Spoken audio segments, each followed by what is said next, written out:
Hola, soy David Pineda, soy del grado de Estrella y voy a presentarle el video de fotosíntesis y respiración.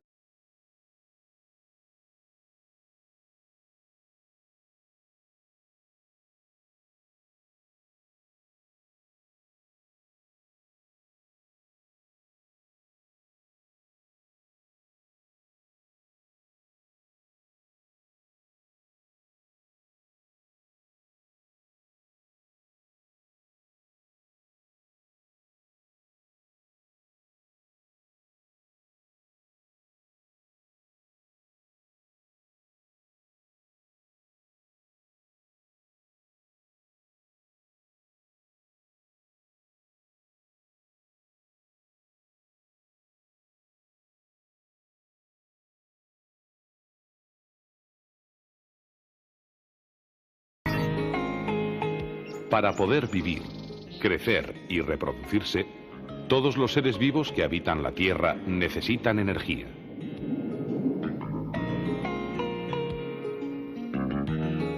Esto sucede con la más insignificante de las células y con los mayores animales que pueblan las aguas y los suelos de nuestro planeta. La energía que utilizan se genera en un proceso que de forma general se llama respiración. Los millones de especies diferentes que existen hoy día han ido diseñando diversos modelos para la obtención de energía.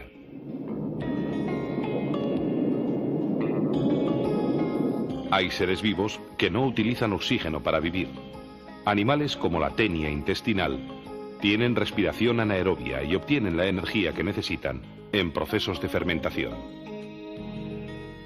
Pero la inmensa mayoría de los seres vivos tienen respiración aerobia, es decir, necesitan la presencia de oxígeno para la obtención de energía.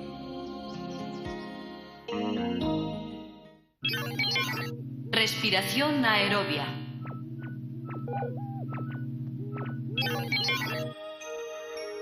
La respiración es un proceso químico en el que se obtiene energía a partir de los alimentos.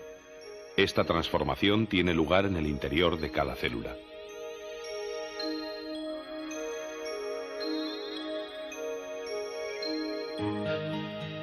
En las células de los animales, este proceso se realiza en las mitocondrias. Las plantas fabrican durante la fotosíntesis hidratos de carbono y oxígeno. Los animales obtienen los hidratos de carbono comiendo las plantas y el oxígeno aspirando el aire de la atmósfera. En las mitocondrias son quemados los hidratos de carbono con el oxígeno y se convierten en dióxido de carbono, agua y energía. El oxígeno no está en las mismas cantidades en todos los ambientes terrestres. En el aire atmosférico se encuentra en un 21%, mientras que en el agua está en un 0,5%, disuelto en ella. El oxígeno del agua utilizable para la respiración proviene de la atmósfera y de la fotosíntesis de los organismos acuáticos. Su concentración depende de la profundidad y de la luz. Aunque el proceso a nivel celular sea esencialmente el mismo, existen diferentes formas de captar el oxígeno.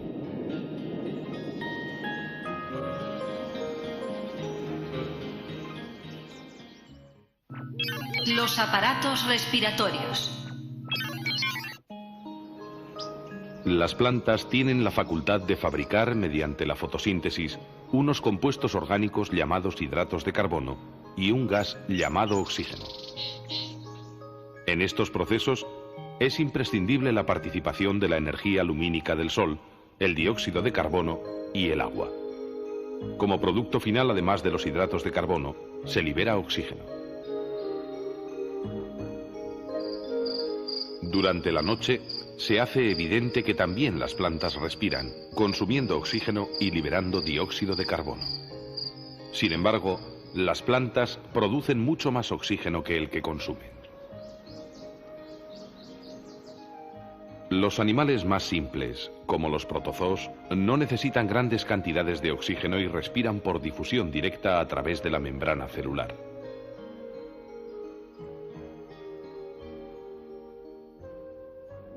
Las esponjas y otros animales sencillos también respiran por difusión directa. Así llega el oxígeno a todas las células del organismo.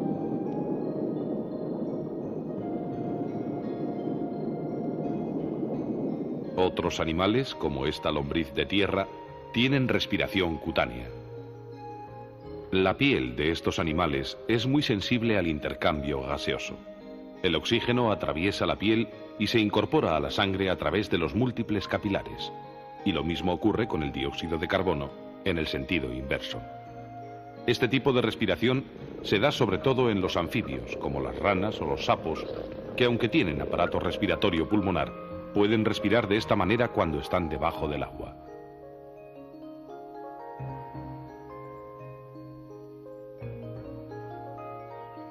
Los animales que tienen mayor complejidad tienen también mayores necesidades de oxígeno. Los órganos internos están lejos de la piel, por lo que necesitan un sistema de transporte para los gases.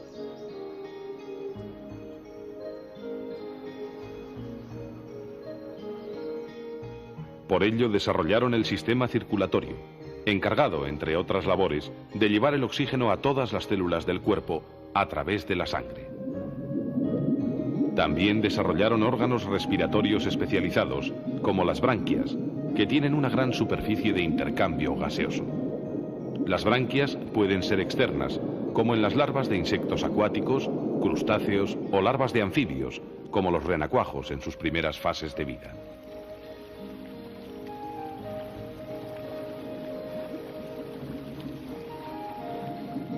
En cambio, las branquias de los peces son internas. En su interior, la circulación sanguínea es abundante. Necesitan un flujo constante de agua.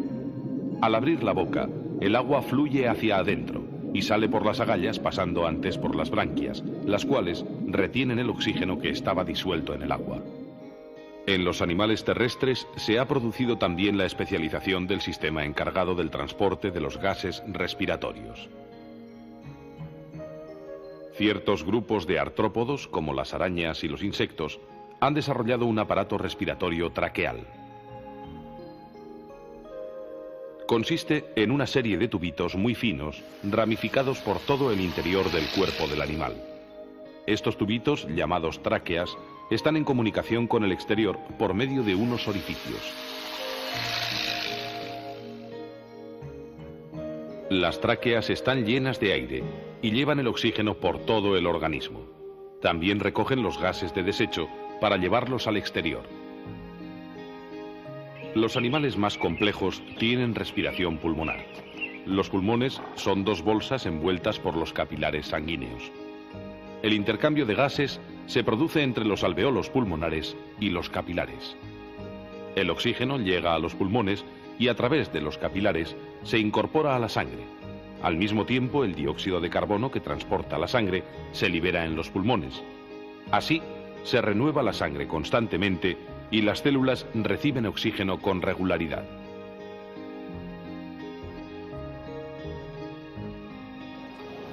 Los anfibios adultos, reptiles, aves y mamíferos tienen este tipo de respiración.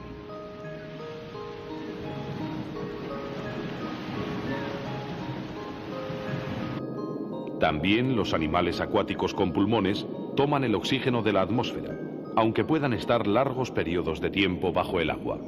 Es el caso de las focas o las ballenas.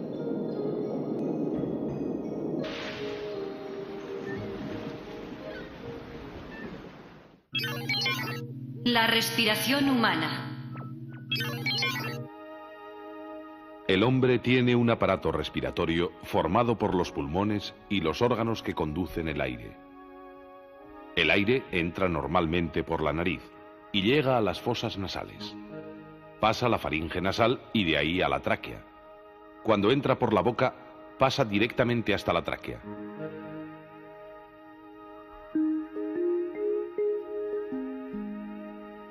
La tráquea se divide en dos troncos llamados bronquios que se dirigen hacia cada pulmón.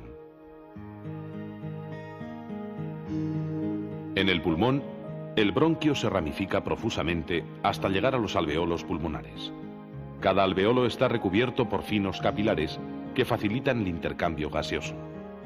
Entre los dos pulmones hay unos 750 millones de alveolos, que estirados ocuparían unos 100 metros cuadrados. Los pulmones están situados en la cavidad torácica, entre el diafragma y el cuello. Funcionan como un fuelle. Al inspirar, el diafragma se contrae y desciende, y la caja torácica se ensancha. Al expirar, los pulmones regresan a la posición original, expulsando el aire. Están protegidos por la columna vertebral, las costillas y el esternón. En los pulmones caben unos 5 litros de aire. Antes de la inspiración, tienen ya unos 3 litros. Y en la inspiración ordinaria, se introduce medio litro más que se expulsa en la expiración siguiente. Normalmente utilizamos las 3/4 partes de la capacidad pulmonar total y en cada movimiento respiratorio renovamos la 7ª parte del aire pulmonar. Sin embargo, a veces podemos hacer entrar hasta 2 litros de aire en los pulmones, como en el caso de este pescador de esponjas de Túnez, que puede estar casi 1,5 minutos bajo el agua.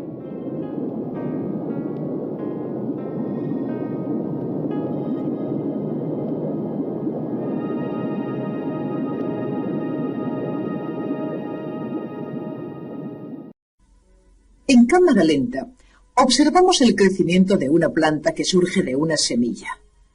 Nada tiene tanta habilidad como las plantas para poblar un área de tierra. Se dispersan de muchas maneras y formas para colonizar el globo terrestre. En tierra, las plantas producen del orden de 150.000 millones de toneladas de materia viva y son la forma de vida más abundante. Pero las plantas no solo cubren la tierra, también habitan las aguas. El 50% de la vida vegetal está en el mar.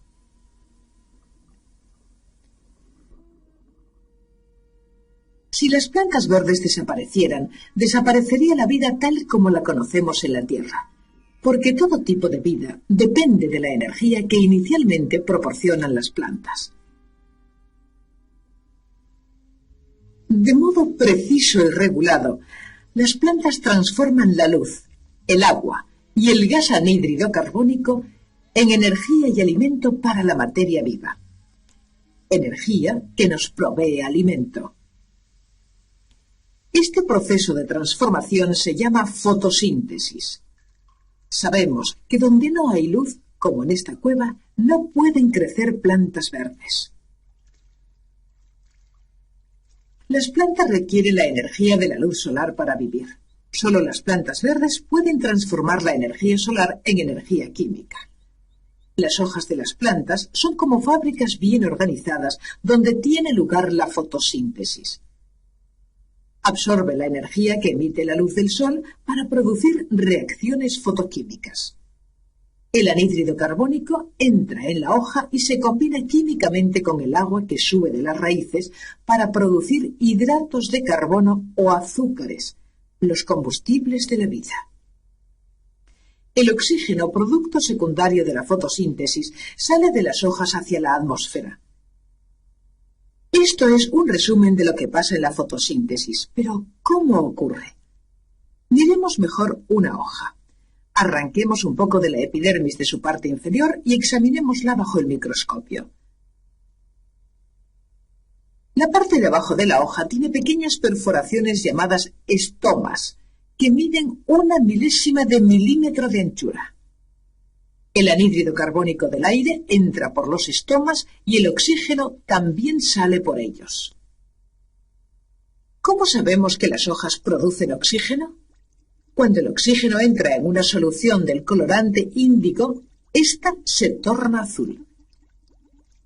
Si una planta produce oxígeno, también pondrá azul la solución. Después de poner una planta en esta solución, empezamos a ver sobre las hojas finos hilos azules. El oxígeno del aire torna azul la solución de la superficie del envase. Este experimento prueba que las plantas verdes liberan oxígeno por sus hojas. Al cabo de 1 hora, la planta con su oxígeno casi ha puesto azul toda la solución. Son las plantas verdes las que abastecen al mundo con el oxígeno que los seres humanos y otros animales requieren para sobrevivir. Pero el oxígeno es solo uno de los productos de la fotosíntesis. El otro son los hidratos de carbono. Un sencillo experimento nos permite observar su producción. Quitamos una hoja a una planta que ha estado algún tiempo en la oscuridad. La colocamos sobre una laminilla de cristal. Ponemos un negativo fotográfico sobre la hoja y lo prensamos todo con otra laminilla. Cuando se enfoca una luz sobre la hoja, la diferencia en densidad del negativo dejará pasar diversas cantidades de luz a la hoja. Después de varias horas de exposición, hervimos la hoja en alcohol. El alcohol saca la clorofila. En el área por donde pudo pasar la luz se produce un hidrato de carbono llamado almidón.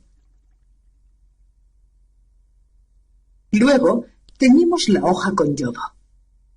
Los hidratos de carbono de la hoja absorben el yodo y producen una imagen positiva del negativo. Donde la luz dio en la hoja, se produjo almidón que dejó la imagen positiva. ¿Cómo se producen los hidratos de carbono? Veamos células de hojas bajo el microscopio. En su interior hay una constante corriente de orgánulos llamados cloroplastos. Estos hacen el trabajo de la fotosíntesis. Son verdes porque contienen el pigmento que absorbe la luz, la clorofila. Absorben cada color de la luz visible excepto el verde. El número de cloroplastos en las células fotosintéticas varía. Una célula de una hoja puede tener de 20 a 100 cloroplastos. Pero una alga unicelular, solo 1 o 2. Con un microscopio electrónico podemos observar mejor el cloroplasto. Las imágenes que produce este instrumento se llaman electromicrográficas. Aquí vemos una de ellas. El interior del cloroplasto, ampliado 40.000 veces, aparece compuesto por una serie de membranas puestas en fila que contienen miles de moléculas de clorofila y otros pigmentos fotosintéticos. El cloroplasto es una fábrica asombrosa, pero ¿cómo convierte la energía solar en energía celular? El verdadero proceso de fotosíntesis se contempló durante mucho tiempo como un misterio en una caja negra. ¿Qué pasa cuando la energía de la luz entra ahí? Hace tiempo que los científicos saben que las células vivas no pueden usar la luz directamente como combustible, así que los cloroplastos deben convertir la energía luminosa en energía química. Veamos un ejemplo.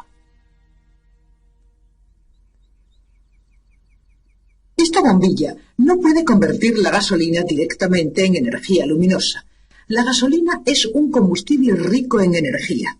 Necesitamos una máquina que transforme la energía química de la gasolina en la energía eléctrica que la bombilla pueda usar. El motor fotosintético de la mayoría de las plantas es el cloroplasto. Esta es la máquina verde de todo el proceso.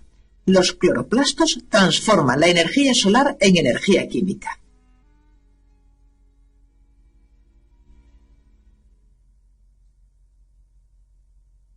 Esta energía la almacenan los enlaces químicos de dos sustancias, una de las cuales es el ATP, o sea, el adenosin trifosfato. En toda célula viva, el ATP es como dinero. En cualquier momento puede convertirse en energía. Por lo tanto, el ATP es la moneda de energía de las células. Todo tipo de vida terrestre usa el ATP. Cuando las plantas crecen, cuando los peces nadan, cuando la gente se mueve, se usa ATP, que es la molécula universal que da energía a toda célula viva. Los cloroplastos también convierten la luz solar en energía química al almacenar esa energía en otra sustancia, el NADPH. Nicotinamida, adenina, dinucleótido fosfato reducido. Cuando esta sustancia capta hidrógeno y electrones del agua, se reduce. El ATP y el NADPH reducido proporcionan la energía para provocar la producción de hidratos de carbono en la fotosíntesis. Los científicos continuaron investigando el proceso de la fotosíntesis, descubriendo que el proceso incluye dos grupos de reacciones. En una primera fase, fase luminosa, en presencia de la luz, los cloroplastos transfieren la energía de la luz a los enlaces ricos en energía del ATP y el NADPH reducido. Posteriormente, en ausencia de luz, fase oscura, se emplea la energía almacenada en estas dos sustancias para formar hidratos de carbono a partir del anhídrido carbónico. ¿Cómo tienen lugar las reacciones de esta fase oscura? Los estudios del Dr. Melvin Calvin de la Universidad de California en Berkeley ayudan a ver cómo se producen los azúcares. Para ver cómo produce la célula azúcares a partir de anhídrido carbónico, el Dr. Calvin detuvo el proceso de fotosíntesis en distintas etapas para hallar los compuestos intermedios. En sus primeros experimentos usó células del alga clorela. Tomó esas células y las puso en un medio de cultivo. En su experimento controló cuidadosamente la luz y el anhídrido carbónico que llegaban al cultivo. Mecía los cultivos suavemente en un baño de agua, con temperatura controlada para asegurar una exposición uniforme. Luego usó un rastreador radioactivo, un isótopo de carbono, el carbono 14. Las células se alimentan con carbono 14 en forma de anhídrido carbónico marcado, lo que permite su detección en los compuestos de carbono durante la fotosíntesis. Después de un determinado tiempo, se sacan las células del cultivo y se ponen muestras en probetas con alcohol. El alcohol detiene la fotosíntesis en cada muestra. Así, cada una de ellas representa un paso en la química de la producción de azúcares. En estas reacciones, el carbono y otros agentes químicos se combinan para formar compuestos intermedios que luego formarán azúcares complejos. La diversidad de compuestos de carbono que se forman durante la fotosíntesis pueden ser separados.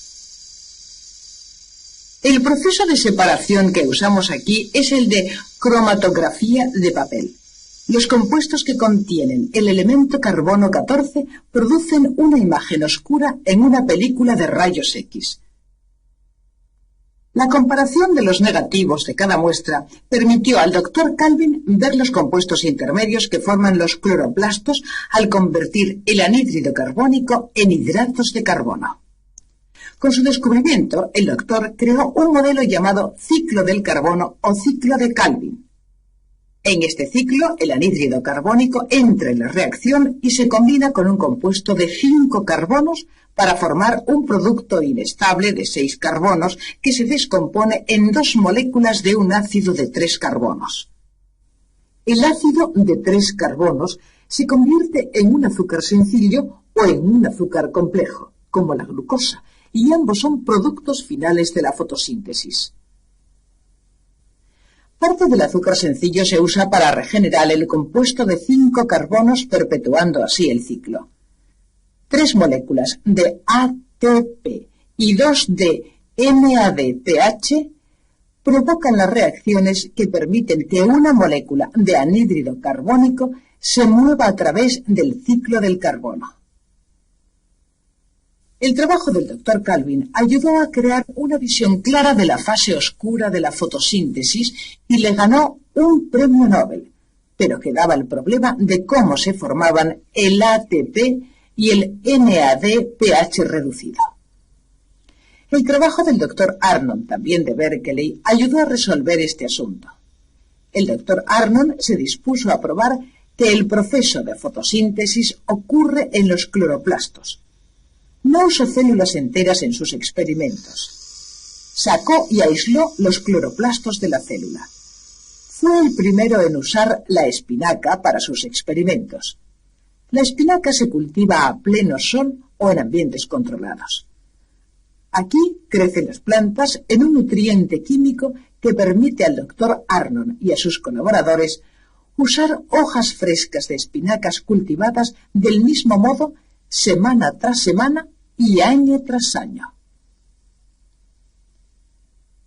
Las hojas se trituran en una solución de azúcar. Luego se cuela la mezcla para separar los tallos y demás residuos.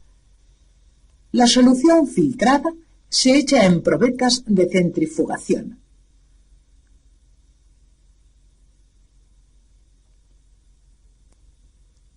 Los envases se hacen girar a gran velocidad en la centrifugadora para separar mejor los cloroplastos de los fragmentos de las células.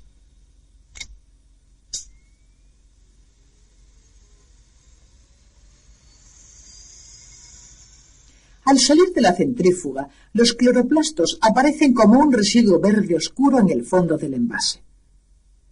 El doctor descubrió que no solo los cloroplastos aislados podían realizar toda la fotosíntesis fuera de la célula, sino que también formaban ATP y NADPH reducido en presencia de luz sin el anhídrido carbónico. Llamó a este proceso fotofosforilación. Cuando apagó la luz y añadió anhídrido carbónico, las moléculas almacenadas de ATP y NADPH reducido acabaron el proceso convirtiéndolo en azúcar. El trabajo del Dr. Arnon ayuda a entender que en las reacciones de la fase luminosa de la fotosíntesis, la absorción de luz por las moléculas de clorofila provocan reacciones de transferencia de electrones que liberan el oxígeno del agua y producen ATP y NADPH reducido. Estos compuestos de alta energía se usan luego en la fase oscura para realizar el ciclo de carbono que convierte el anhídrido carbónico en azúcares. El Dr. Arnon siguió sus trabajos y descompuso aún más la fase luminosa de la fotosíntesis. Aquí se expone cloroplastos a una luz roja, la mejor para las reacciones fotosintéticas. Tras un proceso de congelación en hidrógeno líquido, la muestra se pone en un instrumento que mide la resonancia paramagnética de los electrones. Esto le permite seguir la corriente de electrones entre compuestos.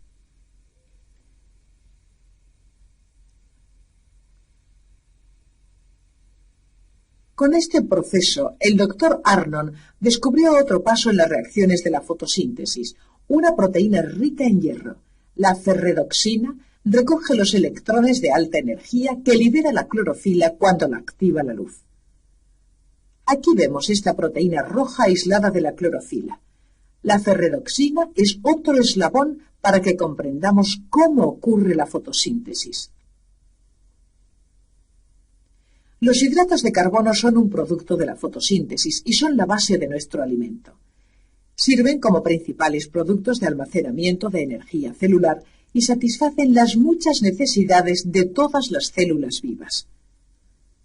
Para mantener la función biológica, debemos comer esos productos o bien animales que los hayan comido. El segundo producto de la fotosíntesis es el oxígeno. La actividad fotosintética de las plantas renueva constantemente el oxígeno de nuestro planeta. Y así empezamos a reconocer nuestra responsabilidad de renovar la vida vegetal, como los árboles, para protegernos conservando el equilibrio ecológico natural. Los combustibles fósiles que hemos usado los últimos 100 años son productos almacenados de la fotosíntesis, la acción del sol sobre las antiguas plantas verdes. Recientemente nos ha alarmado ver que se está acabando esa provisión de combustibles. Nuestras formas de energía actual, como el carbón y el petróleo, son productos de la fotosíntesis del pasado. Nuestras principales formas de energía han tenido y siguen teniendo su origen en la energía solar. Se ha desarrollado una planta del género Euphorbia que produce petróleo líquido. Se le llama la planta del desierto porque crece muy bien en lugares áridos. Su savia se ve al arrancarle una hoja. El doctor Calvin está estudiándola. El látex de la planta es una emulsión de 2/3 de agua y 1 de petróleo, que al separarse deja un petróleo que puede elaborarse en refinerías. La planta se seca, se muele y se pone en un cilindro de filtro. Un sistema de destilación extrae el petróleo de la pulpa de la planta. Se hierve y se condensa en un disolvente que lava la materia de la planta y le quita el petróleo. Ejemplo de cómo funciona un sistema en gran escala. Estas plantas convierten la energía de la luz en formas químicas que pueden almacenarse por mucho tiempo y tal vez sean una alternativa para nuestros recursos energéticos. Al evaporarse el solvente queda un extracto espeso que puede refinarse como el petróleo crudo natural, pero al contrario de esta planta sería una fuente renovable. Tal vez algún día no tengamos escasez de energía ni de alimentos si descubrimos nuevas formas de utilizar el intrincado proceso de la fotosíntesis.